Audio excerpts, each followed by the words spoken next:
మా Delhi bureau chief గోపీతో మాట్లాడదాము. గోపి, ధర్నా చేస్తున్న కాంగ్రెస్ ముఖ్య నేతలందరినీ కూడా దీక్ష భగ్నం చేసి బలవంతంగా బస్సులోకి ఎక్కించి తరలించిన దృశ్యాలు ఇప్పటివరకు మనం చూసాము టీవీ స్క్రీన్ పైన ఎక్స్క్లూజివ్ గా. వాళ్ళందరినీ ఎక్కడికి తరలిస్తున్నారు?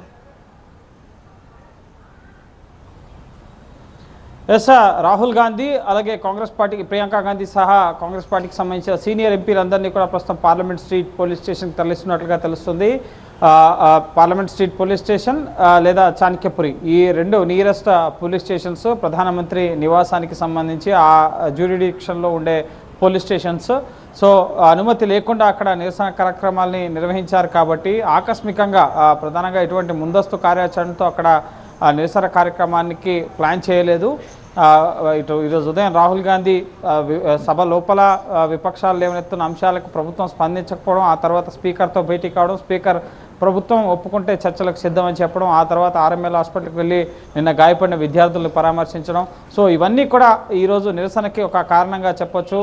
ప్రభుత్వ వైఖరి, అలాగే విద్యార్థుల ఆందోళన, విద్యార్థులపై లాఠీచార్జ్ ప్రధానంగా కాంగ్రెస్ పార్టీ అగ్రనేత రాహుల్ గాంధీని, ప్రియాంక గాంధీని కొంత నొప్పించాయని మనం చెప్పొచ్చు. అందులో భాగంగానే ఆకస్మికంగా ప్రధానమంత్రి నివాసం వద్దకు వెళ్ళి ఈ అంశంపై చర్చించి దేశ విద్యా విధానంలో మార్పులకు సంబంధించి కేంద్రం ఒక ప్రకటన చేయాలి, విద్యా విధానంలో తలెత్తిన లోపాలని అడ్రస్ చేయాలి, దానికి నైతిక బాధ్యత వహిస్తూ ధర్మేంద్ర ప్రధాన్ రాజీనామా చేయాలంటూ ప్రతిపక్ష నేత అలాగే కాంగ్రెస్ పార్టీకి సంబంధించిన ఎంపీలంతా కూడా ఈ నిరసన కార్యక్రమంలో పాల్గొన్నారు. సో ప్రస్తుతం నిరసన ప్రాంగణాన్ని మొత్తాన్ని కూడా ఢిల్లీ పోలీసులు, central forces, rapid action force మొత్తాన్ని కూడా ఖాళీ చేయించడం జరిగింది. 4-5 బస్సుల్లో ఎంపీలందరినీ, అక్కడున్న నిరసనకారులందరినీ కూడా ఇటు తరలించారు. ఎందుకంటే రాహుల్ గాంధీ ఒక కాల్ ఇచ్చారు, అక్కడికి వెళ్ళి కూర్చొని బైఠాయించిన తర్వాత ఇది నిన్న విద్యార్థులపైన జరిగిన దాడి, దేశంలోని ప్రతి కుటుంబం పైన జరిగిన దాడి, దీన్ని ప్రశ్నించేందుకు ముఖ్యంగా దేశ భవిష్యత్ అయిన విద్యార్థులకు న్యాయం చేసేందుకు అందరూ కూడా తరలి రావాలని ఒక కాల్ ఆయన ఎక్స్లో పోస్ట్ చేయడం జరిగింది. సో ఇంకా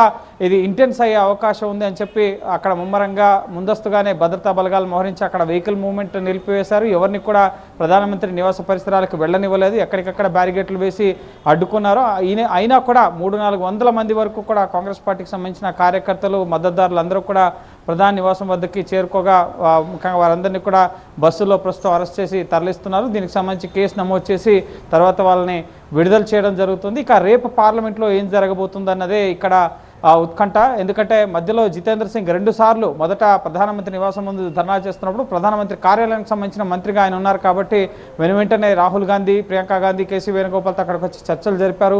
మీ ఇష్యూస్ ఏమైనా ఉంటే కనుక పార్లమెంట్లో మాట్లాడవచ్చు అని చెప్పారు.